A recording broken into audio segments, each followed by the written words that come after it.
Kami dari kelompok 3 yang beranggotakan Dara Kasih Tri Rizky, Fitri Wahyuni, Ruswita Hasana Tambunan, dan Tisha Bibah.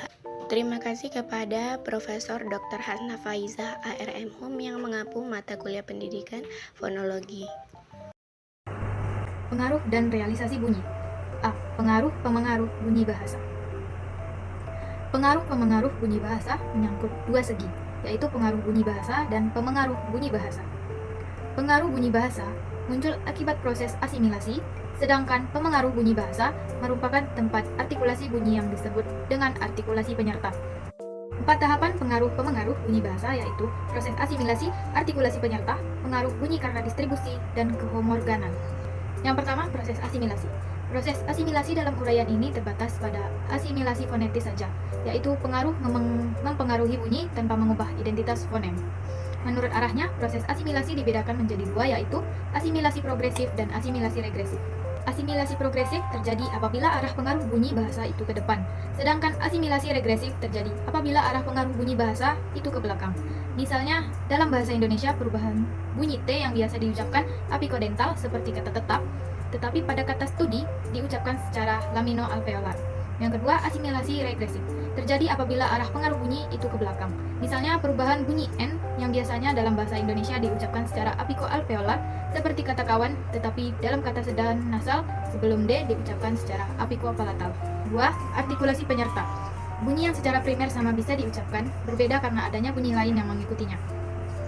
Perbedaan ucapan suatu bunyi dengan ucapan yang berlainan disebabkan oleh artikulasi penyerta. Koartikulasi atau artikulasi sekunder bunyi yang mengikutinya.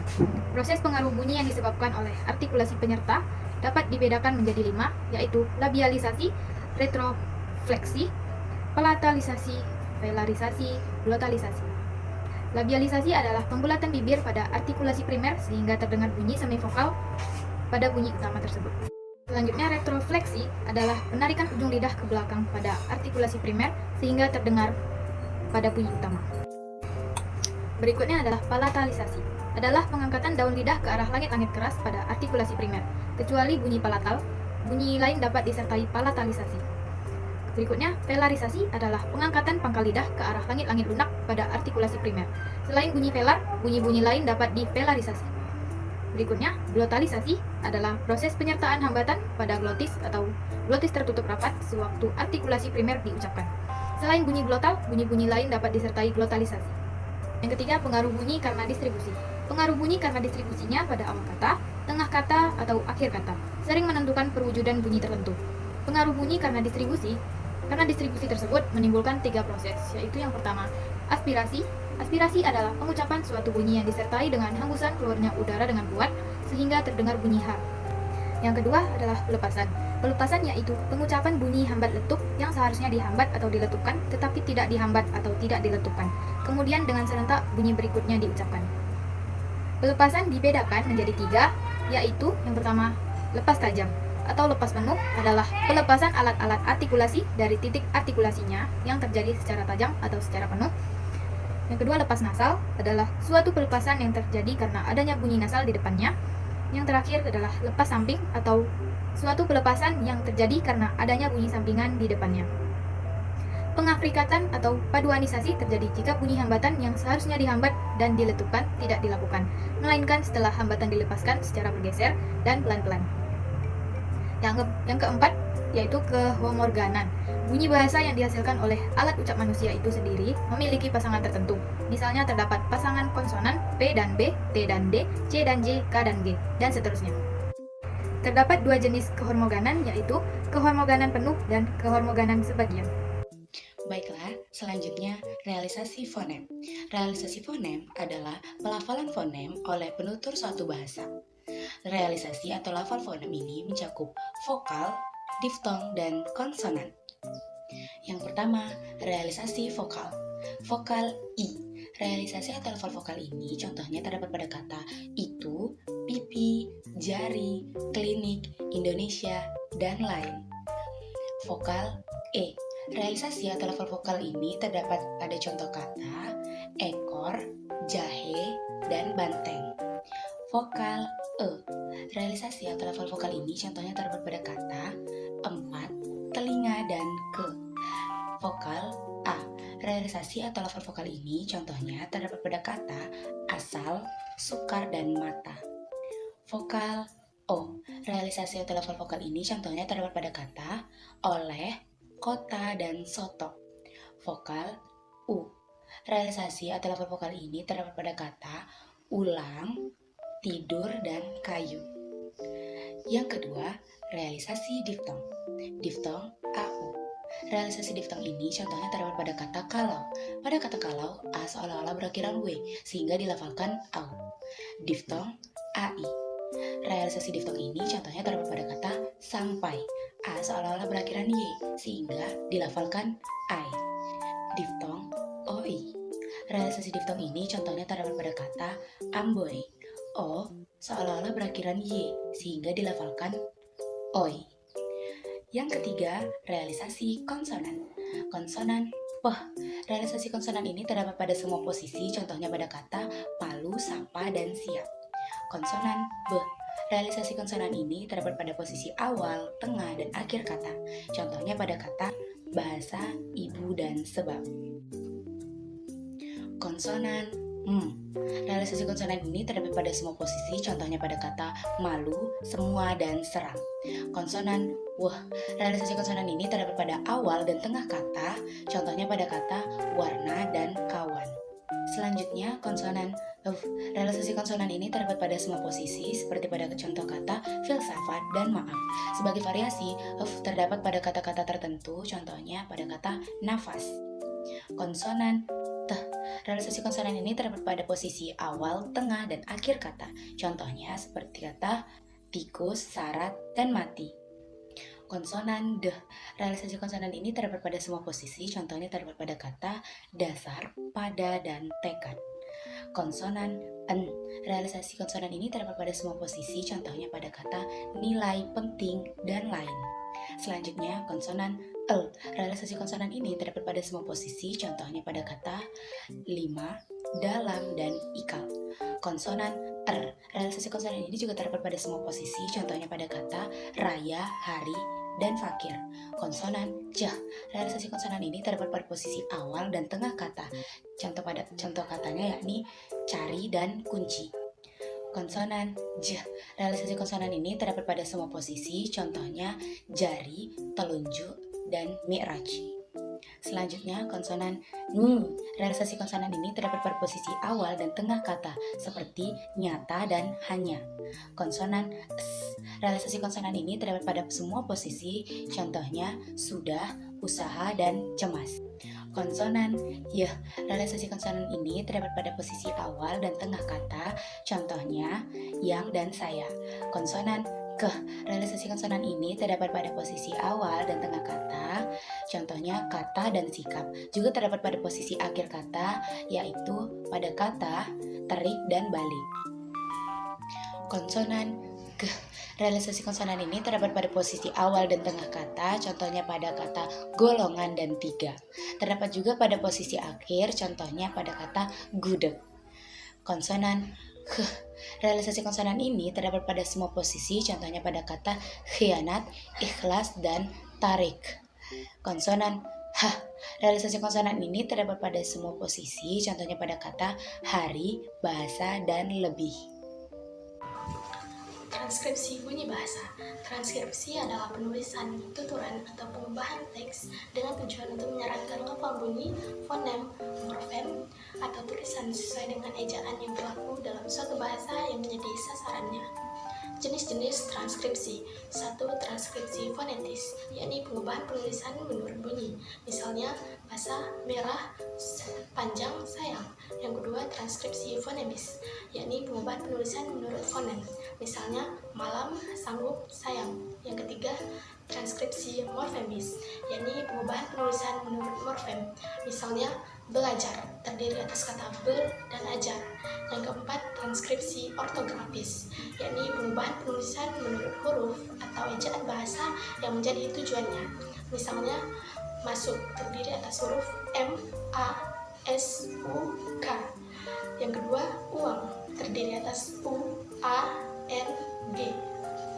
Selanjutnya, transliterasi adalah penggantian huruf demi huruf dari abjad yang satu ke abjad yang lain tanpa menghilangkan menyerapkan lafal bunyi kata yang bersangkutan, misalnya dari huruf Arab ke huruf Latin. Jika bunyi segmental adalah bunyi yang dapat disegmentasikan atau dapat tidaknya bunyi ditulis dalam sebuah huruf, misalnya bunyi-bunyi vokal dan konsonan, maka bunyi suprasegmental adalah bunyi yang menyertai bunyi segmental atau bunyi-bunyi yang tidak dapat disegmentasikan, antara lain berupa jangka atau durasi, tekanan atau nada, jeda, dan kesenapan.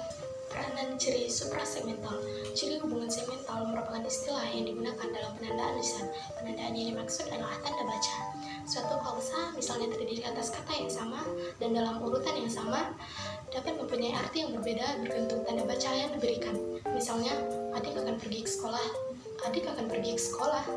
Suatu ini yang diucapkan dengan intonasi naik memberikan pertanyaan, sedangkan dengan intonasi rendah mengubah artinya menjadi pernyataan. Melalui ciri segmental ini kita dapat membedakan asal daerah seseorang juga loh. Ciri-ciri bunyi suprasegmental. 1. Jangka atau durasi adalah waktu pengucapan kata. Agak panjang diberi tanda kutip, panjang bertanda titik 2 atau disebut murah, pendek bertanda strip di kanan atas. 2. Tekanan atau nada adalah unsur suprasegmental yang berkaitan dengan ketegangan otot pita suara saat mengucapkan kata, mempengaruhi keras lemah bunyi yang diucapkan. Primer adalah tekanan keras bertanda kutip, sekunder adalah tekanan rendah bertanda koma, biasa adalah tekanan sedang bertanda strip. Jeda adalah ciri dari berhentinya tuturan atau pengucapan.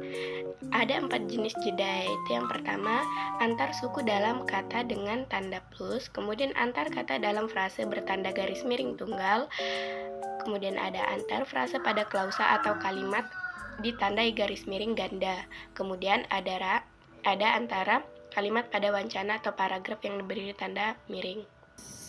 Sendi tambah, yaitu jeda yang berada di antara dua suku kata yang ukuran panjangnya kurang dari satu fonem. Misalnya, K ditambah li menjadi kali, kemudian ma ditambah ta menjadi mata, dan ku ditambah da menjadi kuda. Kemudian ada sendi tunggal garis miring, yakni jeda yang berada di antara dua kata dalam satu frasa. Ukuran panjangnya satu fonem, misalnya di sekolah, kemudian di ke pasar, kemudian dari rumah. Kemudian ada sendi rangkap dua atau garis miring dua, yakni jeda yang berada di antara dua fungsi unsur klausa atau kalimat di antara subjek dan predikat. Misalnya, ibunya pergi ke pasar, kemudian kakek Rahmat datang ke pesta. Kemudian ada sendi kepang rangkap, yakni jeda yang berada sebelum dan sesudah tuturan sebagai tanda diawali dan diakhirinya tuturan.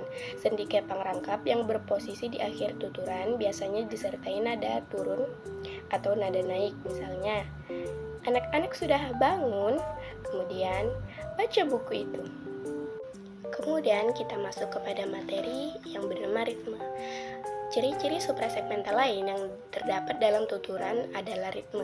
Ritme berbeda dengan intonasi. Intonasi mengacu ke naik turunnya nada dalam pelafalan kalimat, sedangkan ritme mengacu kepada pola pemberian tekanan pada suatu kalimat. Istilah intonasi dibatasi dengan pola perubahan yang dihasilkan oleh pembicara dalam waktu tertentu dalam mengucapkan kalimat atau bagian-bagiannya.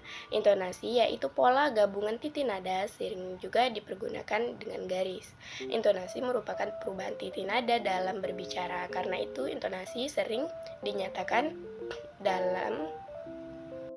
juga dinyatakan dalam bentuk angka 1, 2, 3, 4, dan seterusnya. Problematika bunyi bahasa dan upaya pemecahan masalah. A. Problematika bunyi bahasa. Bahasa Indonesia mengikuti kaidah kebahasaan pada umumnya, bukan tetapi karena kaidah bahasa yang satu dengan kaidah bahasa yang lain berbeda, maka bahasa Indonesia pun memiliki kaidah bahasa tersendiri. Namun, kenyataan menunjukkan bahwa bahasa Indonesia merupakan bahasa kedua dalam aturan pemerolehannya. Kebanyakan orang Indonesia, bahasa Indonesia bukanlah bahasa pertama yang mereka pelajari. Para penutur bahasa daerah pada waktu berbahasa Indonesia secara fonologis cenderung untuk mentransfer sistem fonologi bahasa daerahnya ke dalam bahasa Indonesia atau BI. Hal itu muncul karena sistem fonologis bahasa daerah atau BD dengan sistem fonologis bahasa Indonesia yang memiliki kemiripan. Jika fonem-fonem yang secara relatif telah dianggap mirip tetapi nyatanya mempunyai variasi-variasi yang berbeda, maka akan timbul masalah berikut. A.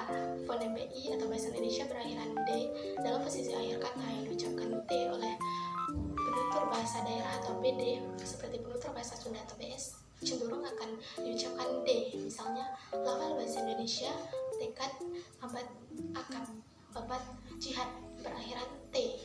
Namun dalam bahasa Sunda berubah menjadi tekad, abad, akad, babat, jihad berakhiran D. B. Fonem bahasa Indonesia atau BI berakhiran B dalam posisi akhir kata yang diucapkan P oleh penutur bahasa Sunda atau BS, cenderung akan diucapkan B.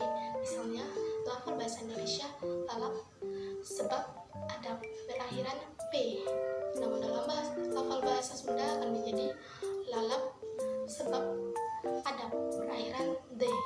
Problema lain yang terdapat dalam pembawaan kata tata bunyi bahasa Indonesia ialah realisasi fonem yang dianggap umum itu amat beragam, jadi tidak memenuhi syarat norma tunggal. Dengan demikian, dalam sistem fonem bahasa Indonesia terdapat dua subsistem, yaitu sistem utama yang berlaku umum dan subsistem yang berlaku bagi daerah-daerah tertentu. Kesulitan lain berupa realisasi fonem yang tidak ajek atau tidak tetap. B. Upaya pemecahan masalah. 1. Realisasi fonem harus diskret. Ini berarti bahwa realisasi fonem harus jelas dan tidak menimbulkan kebingungan. Perbedaan kecil dalam pengucapan yang tidak mengubah makna kata, misalnya perbedaan pengucapan T dalam mata masih dianggap sebagai fonem yang sama. Namun jika perbedaan pengucapan dapat mengubah makna seperti dalam gigi dan i, maka realisasi tersebut tidak dianggap diskret dan dapat menimbulkan kesalahpahaman. Yang kedua, norma tunggal.